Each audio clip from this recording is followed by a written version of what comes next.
ሰላም ሰላም ውድና የተከበራችሁ የማዕድ ሚዲያ ቻናል ቤተሰብ እንዴት ናችሁ? እኔ ደህና ነኝ፣ ክብሩ ይስፋ። እናንተም ሰላም እንድትሆኑ በያላችሁበት እመኛለሁኝ። ብዙ አድርገናል፣ ተጠፋፍተናል። ከዚህ በኋላ ደግሞ እንግዲህ በተወሰኑ ደረጃ እኔም ያለኝን ነገር አስተካክዬ ወደ እናንተ ብቅ እላለሁ ማለት ነው። ዛሬም እንግዲህ ከብዙ ጊዜ በኋላ ተገኝቻለሁ። ዛሬ ለእናንተ ማሳየት የፈለኩት ምንድን ነው፣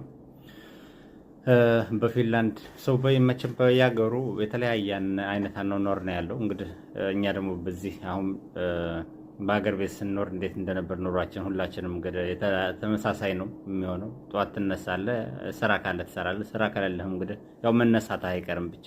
ምክንያቱም ማን ሊበላለህ፣ የሚበላ ካለ ማን ሊበላለህ፣ መነሳት አይቀርም።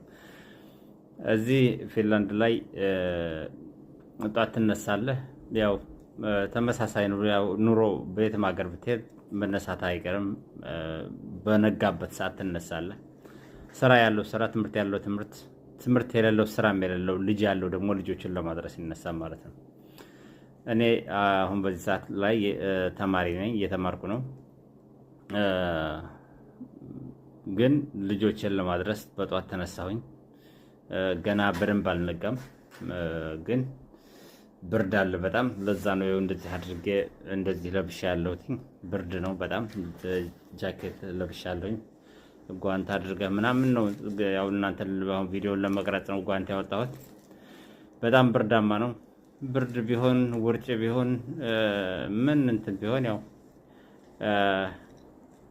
ህይወት እንደዚህ ናት። እንግዲህ ምንም እንትን የለም፣ ይለመዳል። የማይለመድ ነገር የለም። በዚህ ብርድ በጣም ሀይ ነው ብርዱ ዛሬ።